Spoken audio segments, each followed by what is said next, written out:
My name's Chris Raymer. I'm a recovered alcoholic. Got it. Ain't it nice to have a man around the house? Thanks. Thanks. That's good. That's good. It's warm in here. I don't want to hear any more jokes about how hot it is in Texas. It's a lot harder here. I am honored to be here, folks.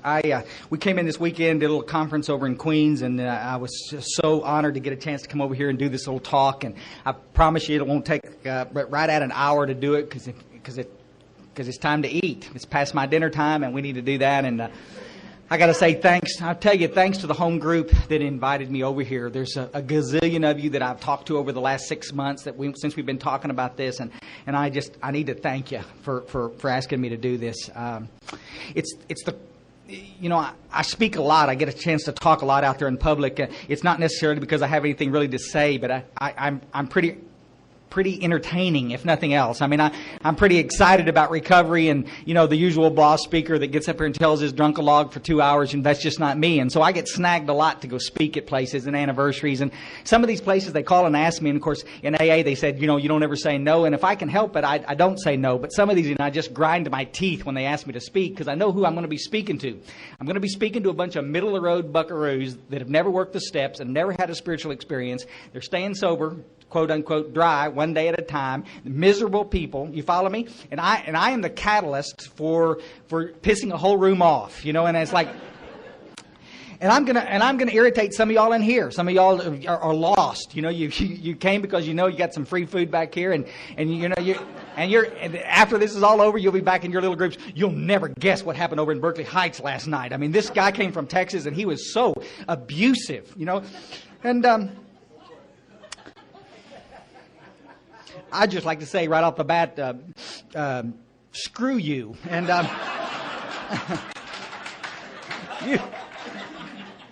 I'll make it real clear, folks. Alcoholism is abusive. Alcoholism nearly killed me. And when I finally, when Ellen was talking, Ellen was your name? When she was talking up here, and I'm listening, my ears are picking up because what she's telling was my story. I was around Alcoholics Anonymous for 7 years, dying in this fellowship, you see, because there's two things going on out there, folks. Alcoholism and drug addiction, there's a fellowship called Alcoholics Anonymous. You with us?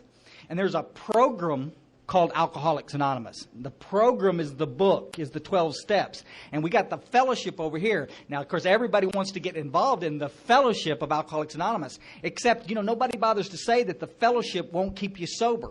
It's been my experience that if you're a real alcoholic, and let's just get straight, everybody in this room may be calling themselves an alcoholic, but that's crap. Because there's some people in this room that are not even kind of alcoholic. They're hard drinkers. They got in a little trouble. They made a decision to stop. They came to a few meetings, put the plug in the jug, established a dry date, and they're sober today. You follow us? My book says, this is good. On page 34, we talked about it this weekend. On page 34, it says, whether this person can stop on a non-spiritual basis depends upon the extent to which he has already lost the power to choose whether he's going to drink or not. This is the baffling feature of alcoholism as we know it, this utter inability to leave it alone no matter how great the necessity or the wish. You see, that's alcoholism, folks. If you can stop just because you made up your mind to stop, come to a few meetings, you're not an alcoholic anyway. And I got to tell you something, folks, that grinds the daylights out of some of you. Because some of you cats in this room believe that what we're working on is some kind of a commission program in here. And if we can get a bunch of people in our meetings, we're doing a great job. Alcoholics Anonymous were people who are dying from a fatal illness called alcoholism. And if you're not suffering from that, you're welcome. Come on down. But don't for a second think that you understand what it is to be an alcoholic. It's the most tragic disease I've ever watched. I answered my messages this afternoon. I've been away from work for a couple of days, and I work for a treatment center down in Texas, and I'm answering my messages, and I left them this nice recording saying I was coming to Texas and leave the message someplace else. You follow me? I had 21 messages, and a couple of them was from the same lady, this nice lady that I've known for years out in West Texas, and she was so drunk I could hardly understand what she was saying. Y'all know this? And the sadness and the loneliness and the fear in her voice, because the husband was mad, the kids are mad, the town's mad, everybody's mad now because she's loaded one more time. You with us? She doesn't understand what she's going to do. She's absolutely, can y'all understand this? Hopeless. And it's coming across that phone line like you wouldn't believe. And my prayer tonight is that she ends up in a room like this with a bunch of people that understand what's in this book, so that she can finally, once and for all, stop this relapse crap and start staying sober for good and for always. I say, Chris, boy, you're so pat. You just come across as angry. It's like, geez, guys, I ought to be angry. A bunch of us ought to be angry. People like Ellen ought to be angry.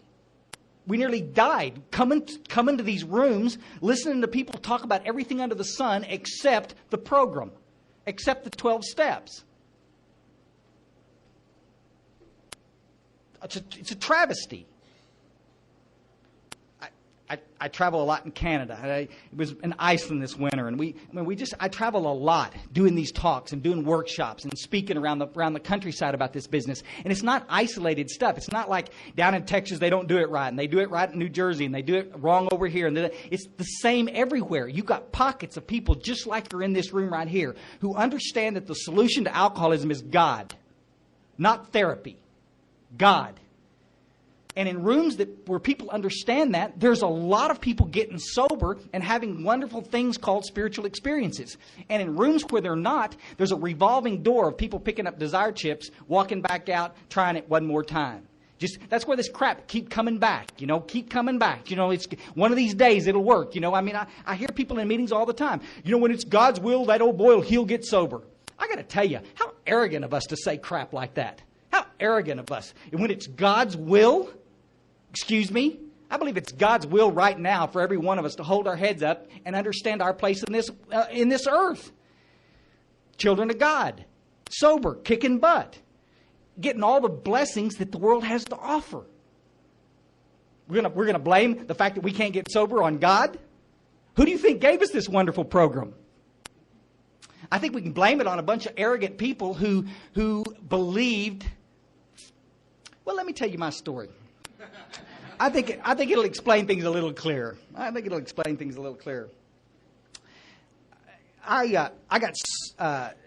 grew up down in the hill country in Texas, and in high school, somebody handed me a bottle of Boone's Farm apple wine, and I got to tell you something. I've heard 1,000 speakers talk about this, and I think y'all all understand, so I'm not going to explain. But I suffered from a thing called a spiritual malady, and that's the root, that's the bottom part of this thing called alcoholism. And this spiritual malady manifests itself in depression, in boredom, anxiety, tension, this low self-esteem, this feeling of uselessness.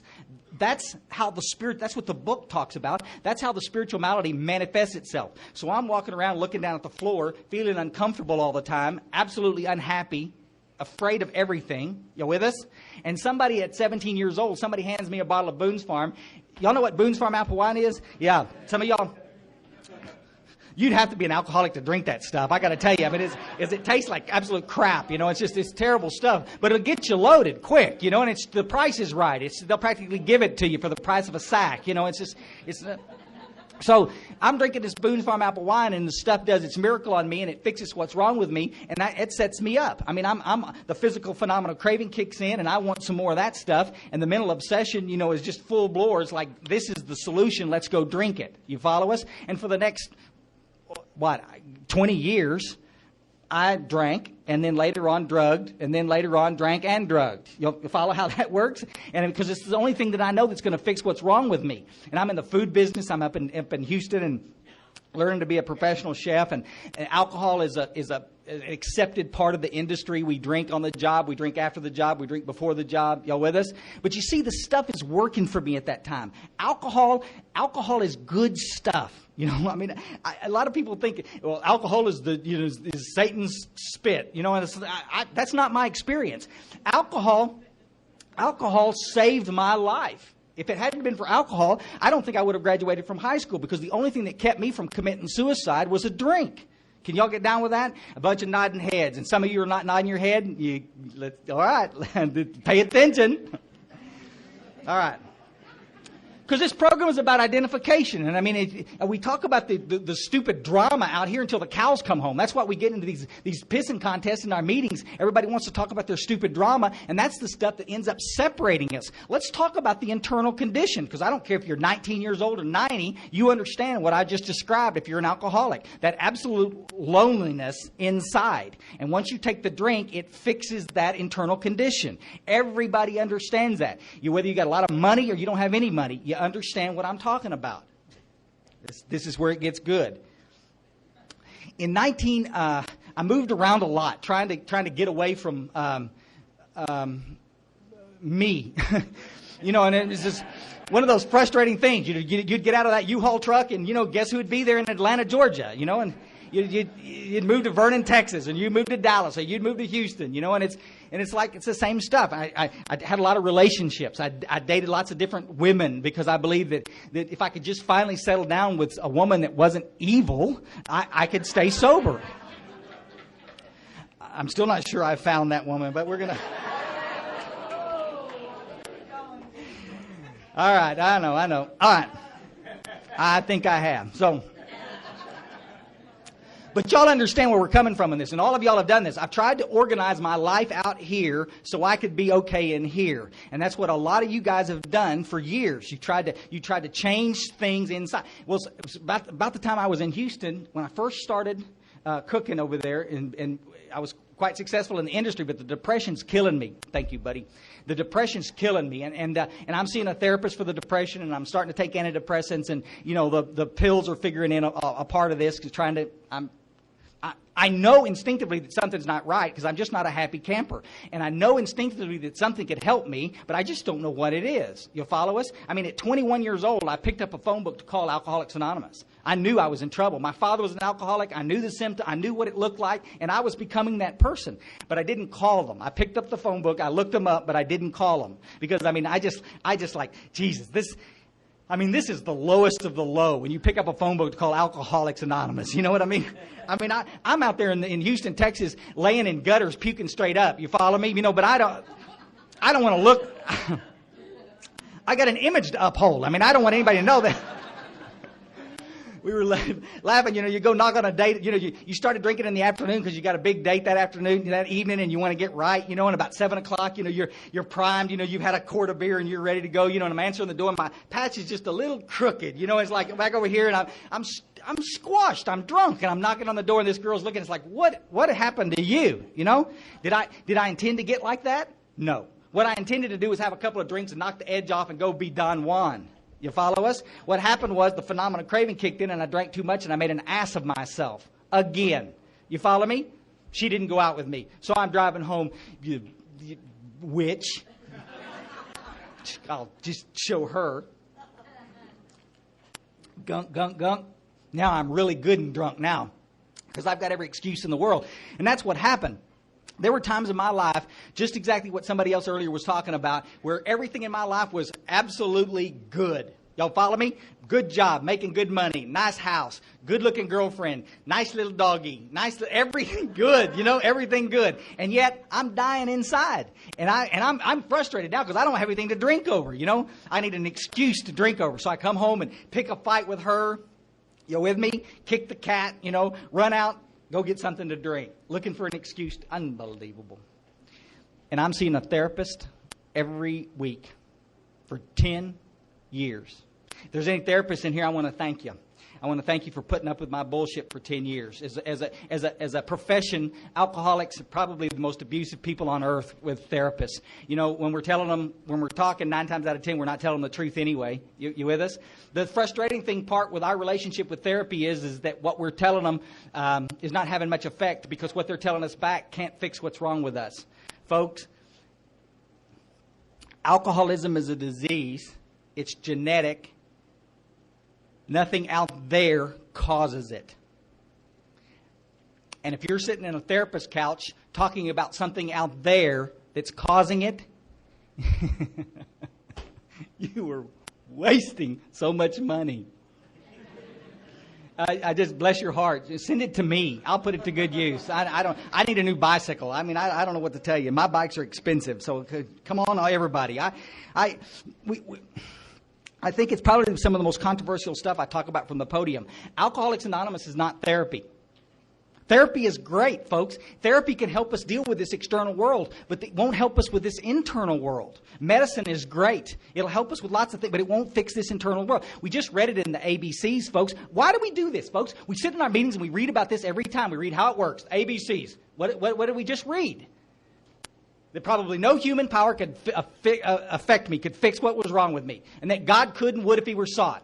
Right? So we put God on hold while we go back over here and talk to somebody else about our crappy day so that maybe we don't have to drink today. This is where we're killing alcoholics. This is where people like you are dying every day because they just get to a point of such frustration they don't understand what's wrong with them. I'm trying it. I'm going to meetings. I'm doing the deal. But the spiritual malady continues to percolate. I've heard Patty talk about it 1,000 times. If it hadn't been for people in this group that were standing for something, she'd have been dead today. And there were people like the Howards in my home group when I finally got back to AA in 1987. In 1980, I entered Alcoholics Anonymous as a result of some domestic disturbance at home. And a therapist looked at my chart for the first time, looked at all of my chart and said, Chris, buddy, you've got some stuff going on and we need to talk about, and I hope that you stay here with me to do that. But I can't help you with this drinking. You're an alcoholic. You're just a garden variety drunk. Buddy, I'm going to tell you something. I staggered out of that office because the first time somebody finally told me the truth. She said, get your skinny butt to Alcoholics Anonymous. They're the people that can help you. And the next night I went to an AA meeting. I've told this from a million podiums, folks. It wasn't a meeting like this. There was not a single big book in the place. It was a therapy session. And we walked into a deal. It was over a store in downtown Denton, Texas. And I walked up these dark stairs, and it was a pitch dark. And there was a light one light in this big room. It was a small room, but there was one light back in there, and I could see it from the bottom of the steps. And I'm looking at the address, and I just feel like hell. I've been drinking out in the truck, and I was like, I got to walk up here, and I'm freaking out. I don't know. I see a little circle triangle there. I know I'm in the right place, and I start walking up these steps. I don't know if there was 12 there or not. Who knows? I walked up there, and I walked in the room, and it was one of these pitch dark places, and I walked in and squinted my eyes, and there's this old geezer. Old geezer. I don't care how you cut it. He was a geezer, and he was in an easy chair, and he was laid back on his easy chair. I didn't know if he was alive or not. He says... And this one bulb coming down. It looked like something out of Psycho. And there's this one bulb laying down and coming out of the... Y'all think I'm making this stuff up. And I'm freaking out. I'm in my late 20s, I guess. And I don't want to be there. And the guy says, do you have problems with alcohol? Hey, hair standing up on... Yes. Well, welcome. Sit with us. Us? Oh... There's 6 other people in the room, and it's so damn dark in there, you can't see who's in there. Y'all think it's like unbelievable. And I pull up a chair, and there's this lady in there, and she starts talking about her husband, who's an alcoholic. And her husband's drinking, and she needs some help with her husband. Makes good sense. Except this is not an Al-Anon meeting. This is a meeting for alcoholics, I think. But we're not going to talk about me. We're not going to talk about the disease. We're going to try to share some cool things this old geezer learned in treatment to try to help this old man get in recovery. Nice gesture, except it wasn't what we were there for. Folks, Alcoholics Anonymous is there for one thing, to help alcoholics get connected to God. Did we talk about God? No. Did we talk about the steps? No. We didn't talk about any of that. We talked about this lady's husband for an hour. Then they fleeced me out of $1. Said, keep coming back. Everything's going to be okay. And I went down the step. I sat in my truck like a deer in a headlight. And I said, what the hell was that? What did I just experience? I look back at that meeting and think, I wonder what Bill Wilson and Dr. Bob would have thought if they'd have been in that meeting with me that night. Treatment centers up in North Texas were grinding out drunks by the gazillions at the time, recovering alcoholics. I was looking for somebody that had recovered, but we were finding people that were recovering. After all, we're always going to be recovering. I just want to puke. If you're one of those that are saying that stuff, I'm going to tell you right now, before you get any food in your hand to throw at me, I want to tell you, buddy, if you're a recovering alcoholic, finish the steps, please. Have a spiritual experience. What kind of hope is this to tell her? We pissed a lady off up in Queens this weekend about that stuff. Well, we're always going to have alcoholism. Nobody said you're not. We're always going to be recovering. Recovering from what? Folks, when the obsession to drink leaves you, you're as recovered as you're going to get. I mean, isn't that the truth? What kind of hope are we giving to the newcomer if we invite them into a fellowship where they're going to have to remain sick for the rest of their life? Unbelievable. The book says, 24 places in the book, it says that we're going to recover from alcoholism. But we know better, right? So we're going to, unbelievable. You know why the treatment centers continue to talk that stuff? Because that's exactly where it comes from. And I work for one, and I'll take their inventory just like I take everybody else's inventory. It's much easier than taking my inventory. Listen, you know why they say that? Because it's good business. I don't want you to get well. You introduce yourself as a recovered alcoholic, you're going to be out there kicking butt, taking names. If you're recovering, maybe you can come back to treatment. Dig? Oh, you don't want to hear that, do you? It's great business, folks. It did not come out of this literature. 7 years in and out of Alcoholics Anonymous. The wife leaves, exit stage left. 2 businesses leave. Life is just getting worse by the day. Y'all follow us? And the depression is returned. The antidepressants are not working. And I am an unhappy camper, folks. In November 1987, it was... I was working for my brother up in North Texas, and I drove home and picked up a bunch of return checks, and I'm 35 years old, and my accounts are empty again, and I'm not a happy camper, and there's no woman in my life, and there's no furniture in my life, and there's not many clothes in my life. My clothes closet is I at times have made a lot of money, but there's about 3 or 4 pairs of Holy Levi's and a bunch of Fruit of the Loom T-shirts in there. Y'all follow what I'm saying? These old beat-up T-shirts, and every time you wash them, the pocket gets a little closer to the center of your chest. You know, it's like, so you got to look like idiot. And that's my uniform of the day, you know. And notice I didn't mention there was any underwear in there. You know, I mean, those are things that we just don't quite have the money for today. Unbelievable. I came home that night, picked up those checks, sat down in my living room, and made a conscious choice to off myself. I was so sick and tired of living the life I was living. I didn't want to die, folks. I had a great home and a great family, and there was a lot of love in my family. I didn't want to leave them. I just didn't want to be who I was. I didn't want to feel the way I was feeling anymore. I was tired of people looking down their nose at me. I was tired of looking in the mirror, feeling embarrassed about who I was, and not. And we see this all the time, folks. I don't know of an alcoholic that's the real McCoy that didn't at one time think about offing themselves. And unless that changes, we're going to die. I took a bottle of pills, and about the time, those things started kicking in, I heard a voice that said, "Chris, don't do it. Go back to AA." I told that voice, whatever it was, that I'm never going to go back to AA. AA doesn't work. AA is a fellowship of men and women who want to get in there and tell their stupid war stories until the cows come home. And after they finish the war stories, they're going to sit there and piss and moan a while about how screwed up their life is. Talk about their little problem of the day. And everybody's going to shake hands and get fleeced by another $1. And then we're going to go our own way. And I'm going to sit there the same as I always did, empty and scared to death. You with me? This voice said, go back to Alcoholics Anonymous. Don't do this. I aborted that suicide attempt, folks. That was the second attempt to try to take my life. This was the most progressed I ever got in it. I aborted it and went back to Alcoholics Anonymous the next day. I got some doggy downers from a doctor to detox. And I made a commitment that I was going to try this one more time. And I've told this from a million podiums, folks. And this is my story. And if it differs from yours, I'm sorry. It's just this is my nickel. This is my story. I walked into this room full of people, and it was a lot like the experience that a lot of y'all in this room have experienced here. I walked in, and they were all carrying this book right here. And they were all talking about God and the steps. And the 12 steps and the 12 traditions were on the wall, and we read those. You follow us?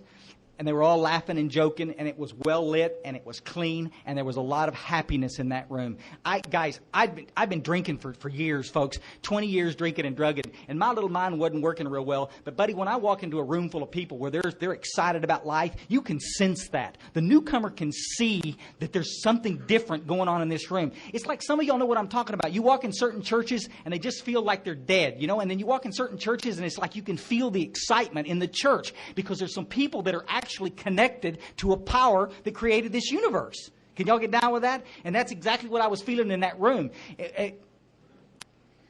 We went around the room and everybody shared their hope with me. There wasn't one stupid war story shared with me. These people understood that Chris was there. He didn't need to get scared into the rooms. He was here already. They didn't need to make a 12-step call on me. I was here. What they needed to do now that they had me was reel me in.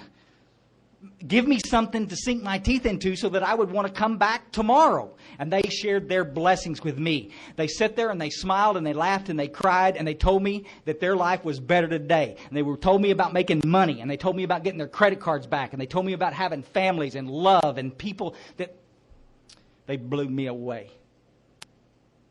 I've been in hundreds of AA meetings, and all we ever did was sit around and talk up. Listen, please. This is my story. This is my deal. If I say anything from the podium that grinds people, this is it. Because a lot of you sitting in these rooms believe it's your right to come into a meeting and share anything you want. And I'm here to tell you right now.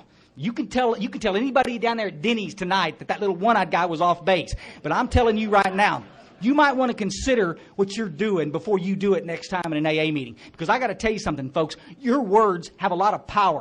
Your actions have a lot of power. That smile has a lot of power. And you're sitting in that meeting using it as a freaking cheap therapy group. You are doing more harm than you're doing good. How many of us in this room have done it, though? I mean, I've done it. You go in there, you talk about your crappy day, you leave feeling better. Thank y'all for listening. Thank you for letting me share, quote unquote, with you. But what about the poor schmuck alcoholic over in the corner that's dying just like I was for 7 years? Did we give him any hope? He doesn't have a baby to worry about. He doesn't have a family to worry about. He doesn't even have a place to stay tonight to worry about. But we're going to talk about you, but your little chicken shit problem over here, expecting it's absolute arrogance of us to think that we can come into a meeting and do that crap. I mean, where's our discerning spirit? We walk into a meeting, right, with a nice businesswoman like you. And we sit here, and the first thing out of the bag, I'm looking right at you. You look like a nice businesswoman. Hell, I don't know. You may be a hooker for all I know. But you look like a nice businesswoman. Okay. And she comes in, and when she sits down in the meeting, and she's scared to death, and she's got her purse there, and looks like she's uncomfortable, right? And what's the first thing we want to do? We want to go around and we got a newcomer here. We'll have a first step meeting. And everybody starts telling they're stupid, they're stupid, they're stupid, pathetic war stories. Well, this is my story. Who cares? Who cares? She just wants to know if there's any hope. Can she wake up tomorrow and have the obsession to drink removed? Is there any hope for this woman? That's all she's in here looking for is a little hope, but we're not going to do that. We're going to scare her with another stupid war story. The same war stories that we've all heard 1,000 times. And we're all going to roll our eyes because he's going to tell his same stupid war story again. You follow us? Oh, and I ate out of dumpsters. And everybody nods their head and feels the pain, right? And she's going, Jesus, that's pretty low. I've eaten out of dumpsters? Well, I got 2 DWIs and almost lost my family. Well, I've never had a DWI, and I've never lost my family. Oh, you think that's bad? I had 3 DWIs and ended up in the penitentiary. No. Y'all with us? We do it every time. And this lady over here, instead of becoming comfortable and feeling some hope in her life, she's scared shitless because she thinks she's in a room full of psychopaths. Because we're all too busy trying to outdo each other with our stupid war stories. How sad can we make this? How tragic can we make our lives? What, do you think for a second that if she's a real alcoholic, do you think she's going to remember your crappy war story when it comes time to take a drink? My book says she won't. My experience shows me she won't. She's not even going to remember her war stories. Why is she going to remember your war story? Guys, one place for a war story, that's a 12-step call. You catch somebody out there that's never been in AA and you want to get them to identify a little bit, tell them a little bit about your story. It's a powerful tool to help people get here. But once they get here, shut up with the war stories. That's why we can't keep the young adults in our rooms, because we're too busy trying to scare them in here. The book says you won't remember the consequences of a week or a month ago. That's what it says. Page 24. You won't remember the consequences. When the mental obsession hits you again, you're just going to go drink again. So why don't we start sharing the good stuff and get them to come in here and get this work done, and then they can recover and have the coolest life imaginable. Because it's been my experience that God's grace is even on everybody, and everybody that does the work gets the message. They get the gold ring. Everybody.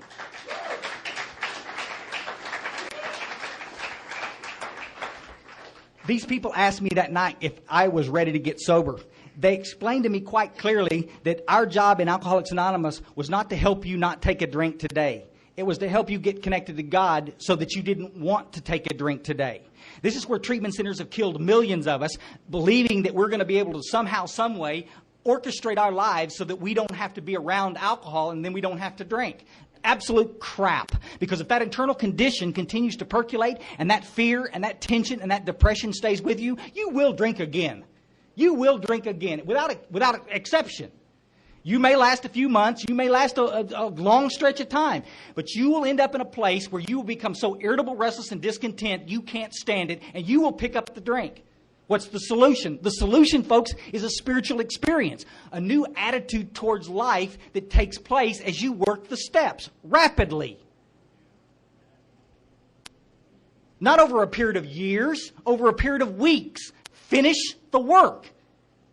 Those guys in Alcoholics Anonymous that night, there were men and women both that sat down at the table with me. There was young adults there too, laughing, having a great time, drinking coffee, talking shit, smoking cigarettes out in the back, enjoying the daylights out of this experience. And they all got around me and said, "Chris, you want to stay sober for good and for all?"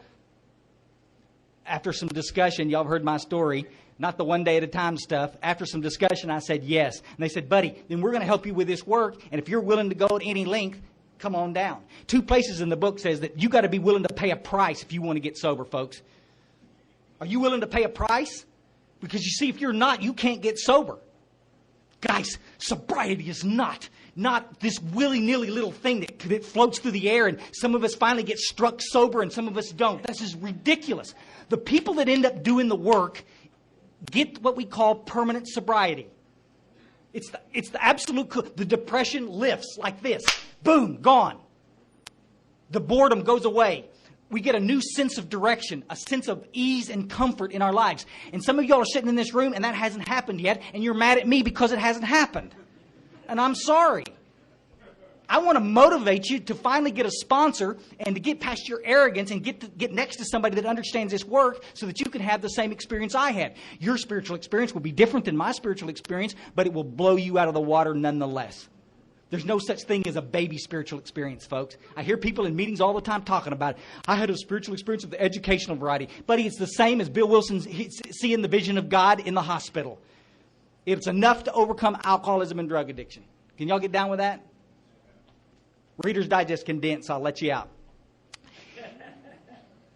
I was back the next morning after the noon meeting on a Saturday. We did a 3rd step prayer in the back room. There was 3 or 4 men in that room with us, and we all held hands and we got on our knees and did the 3rd step prayer that we opened this up with, where I asked God to be my Father, where I also implored God to remove my difficulties so victory over those difficulties could bear witness to God's power. Pretty cool. And they explained that to me. And they sat down and we really talked before we did this about the physical allergy and the mental obsession. They qualified me to make sure I needed to be in that room, that I wasn't just taking up a seat. You with us? They asked me some questions so they could find out, so I could see my own truth. They didn't jam this down my throat. They just asked me, are you willing to do this? Does this apply to you? Thank God for those people that took time with me. That afternoon, they gave me some information on a 4-step. Guys, I'm detoxing one day. They gave me information on do a 4-step. Those people understood with crystal clarity that the last thing I needed to do was get comfortable and sit on my ass. Because I've got a history of 7 years of showing you that the minute I get detoxed and I start feeling lousy again inside, I'm going to go drink. The problem we're having in Alcoholics Anonymous today is we got too many people willing to sit on their butt and watch our newcomers die because nobody wants to take responsibility to try to help them get connected to God. That's why our success rates in the early days of AA were so huge, and they suck today. Because everybody's too busy looking around. Nobody wants to get involved. Talking to Maggie before the meeting, she's talking about sharing in a meeting, somebody coming up to her and afterwards and referring to her as a bleeding deacon. You know, I got to tell you something, folks. We're all so afraid that somebody's going to call us a bleeding deacon that we just don't say anything at all. I've been called worse, Maggie. I got to tell you that. Asshole comes to mind. I don't know.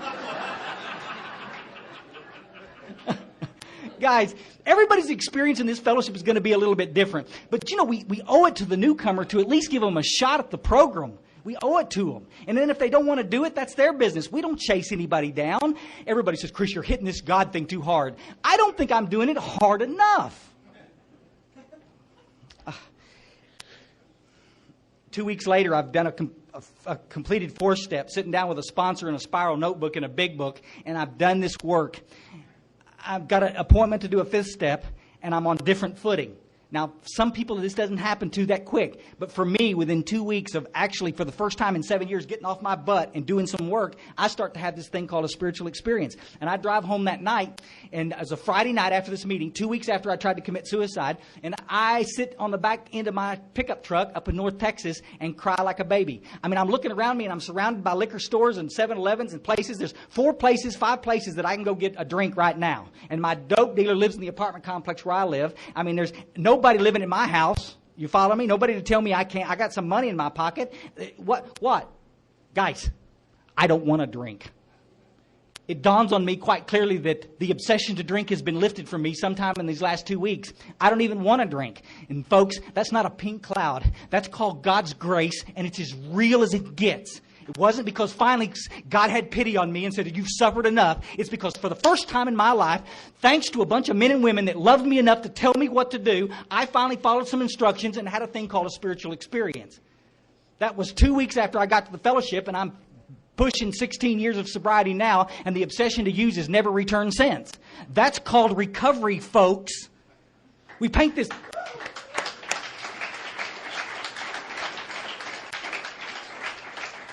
We paint this picture in treatment like this is some kind of a nebulous, tenuous little thread. We're grasping at sobriety. That's ridiculous. Ridiculous. It's tough to get on the spiritual path, folks. It takes some effort, some responsibility, and some discipline to get on the spiritual path. But once you're there, it's as solid as a rock. It's the only solid thing I know in this world. It will not change. And I do the things necessary to stay connected today. I got a home group. I got a sponsor. I sponsor some men in the fellowship. I try to reach out and be of service where I can, just like so many of y'all in this room. The sad part is we got a fellowship of men and women that have decided that we would rather be liked by everybody around us than to share the truth. And it's a crying shame. When we go into a meeting, folks, and somebody's off the subject, we need to reel them back in. And somebody's got to take the responsibility for that. You don't have to be abusive. Hey, shut up. Nobody's asking you to do that. You might be thinking about it. I often sit in meetings and think about what would happen if I had a big gun, and I would take it and shoot them. Shoot them many times, reload, and shoot them some more. Because it drives me nuts. I got to get this.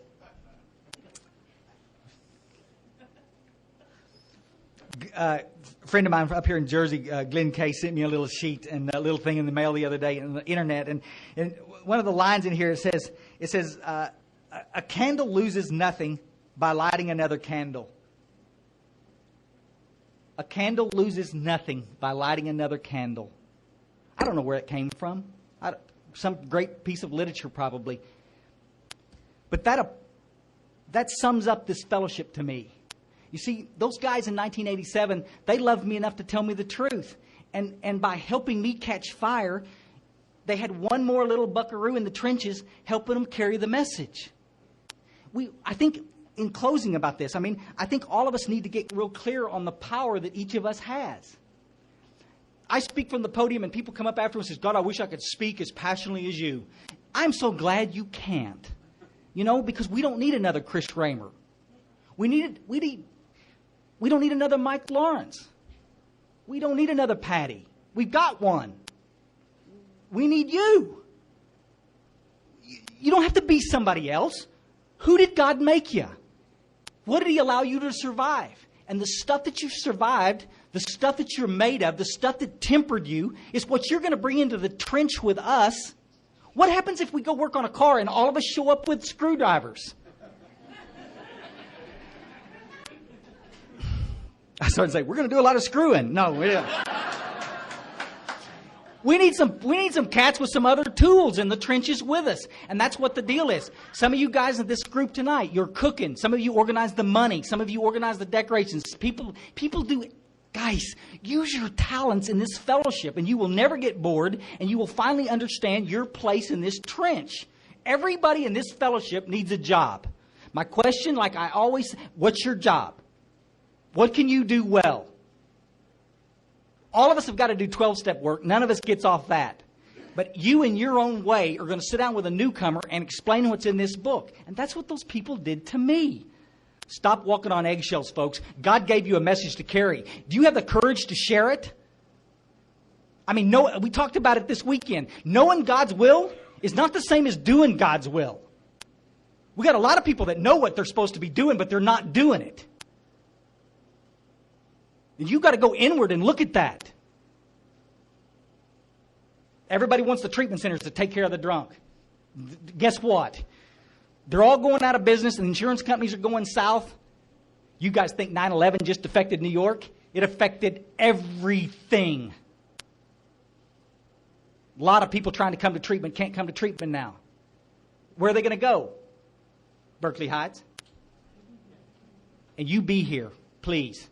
You be here looking at the door waiting for the newcomer to come in. Because I'm going to tell you something, folks. If you're not here, you're going to be missed. How in the hell do I know who God got you connected with? God's already got it planned who you're going to help. All you got to do is show up and do the work. I need to thank you before I get out of here for saving Patty's life. I wish I could say that every Alcoholics Anonymous group, I hear it all the time, God's in every meeting I've ever been in. There's no question about that, folks. Where two or more gather, God's there. I'm down with that. But I'm going to tell you this. I've been in meetings where we didn't even consider talking about God. We didn't pray. We didn't read the literature. We didn't do nothing but talk about our stupid problems and call it an AA meeting. Thank you for being a part of a group that carries the message of hope. Thank you for being here when she got here. I owe you. I owe you. We're not lovely people to work with sometimes, folks. We're tough eggs. Thanks for standing in the trenches with us. If I can ever help you, ever, you call me. I truly mean that. I got a bunch of cards. I'd love to stay in touch with every single one of you in here. I also have some little issue man buttons. Issue man and issue women buttons. These little buttons, these little X's on the outside of this little cat, this little stick figure guy. And these X's refer to our issues. And next time you got somebody, get a little pocket full of these. And next time you got somebody in there pissing and moaning about how bad their day is, you can just flip them one of these little buttons that says, here, why don't you wear this? Dig? You won't be real popular, but it'll get the point across. You'll follow us?